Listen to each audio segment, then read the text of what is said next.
I think it'd be good for those who are listening who are not familiar with the discipleship strategy from Sun Life, which is actually from Jesus. I mean, it's just rooted in the Gospels. Could you quickly just explain that discipleship strategy?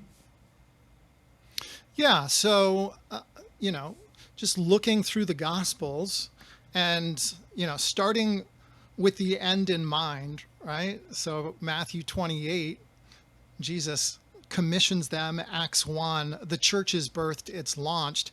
How do you get there? You go back to the beginning of Jesus' ministry and look over a 3.5 year ministry. What did Jesus do year 1, year 2, year 3, year 4?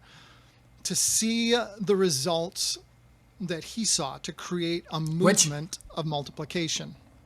Which just, by the way, let me just interrupt. It's almost like from ninth grade to 10th grade to 11th grade to 12th grade. So you could overlay this in a sense over the high school years of the typical teenager.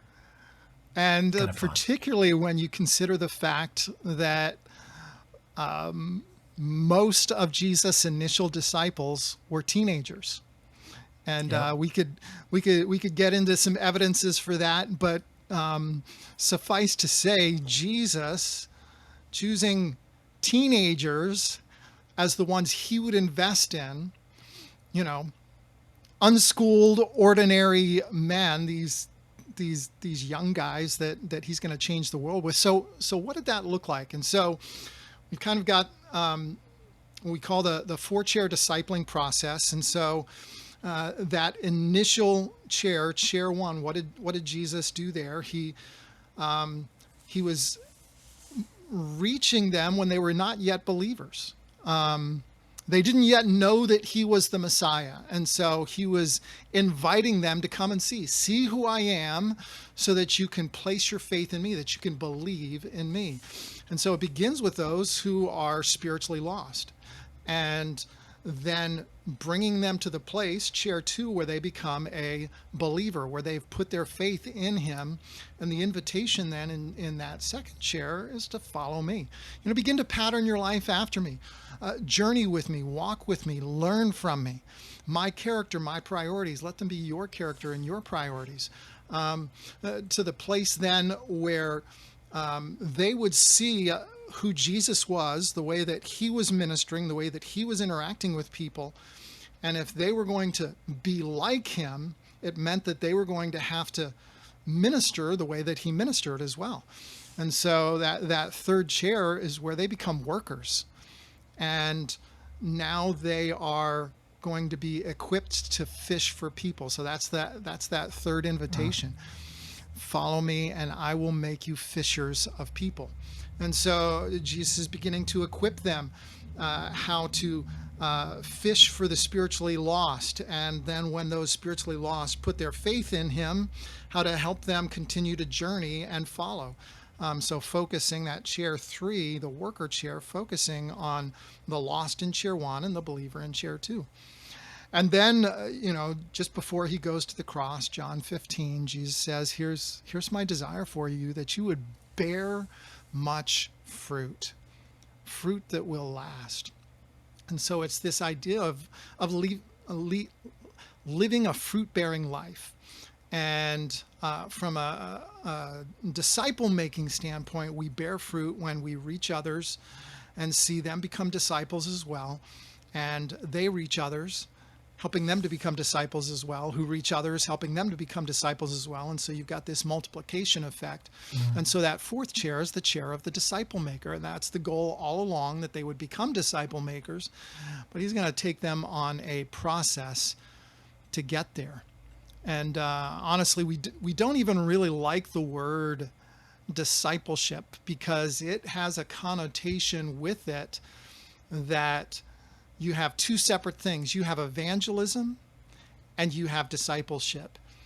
And when we look at Jesus' model, those two things are intricately linked together. Yes. Biblical Matter of fact, discipleship begins with quote. evangelism. There you go. Biblical discipleship begins with evangelism and ends with evangelism. right? That's right. It begins by being reached and growing to the place where you are multiplying, where you are reaching others who will reach others who will reach others. Yeah. And so that was Jesus' intent from the beginning. But how did he get there? What was that process? So, and then as we train youth leaders, and this was the training that I received as a young youth pastor back in the late 80s that kind of gave me those tracks to run on. It's as a youth leader, what am I focused on? Well, first you're going to win the lost, then you're going to build the believer, then you're going to equip the worker, and then you're going to multiply disciple makers. And so following that pathway, what are the events, the programs, the emphasis that you have in each of those buckets that's going to help to advance your ministry toward multiplying disciple makers? And just transformative to look at the life of Jesus and how he did this. It's all about Jesus. I love it. And I love the simple visual of 4 chairs, because what we have discovered is it's a simple way for youth leaders to evaluate which chair their students are in. Some of them just use an Excel spreadsheet. They list all their students. They put, who's in chair 1, chair 2, chair 3, chair 4. What's that next step to get them to the next chair? What's that next event, program, discipleship step? And it just gives us a process for that disciple multiplication. So, and with a great all this way to in mind, evaluate your students, but also to evaluate your programs and to say, all right, we're doing this. Who's the primary target of this? Is it? We've got this upcoming fall retreat. Who's the primary target? Is it chair 1? Is it chair 2? Is it who is it? And let's design everything to be really effective at accomplishing that.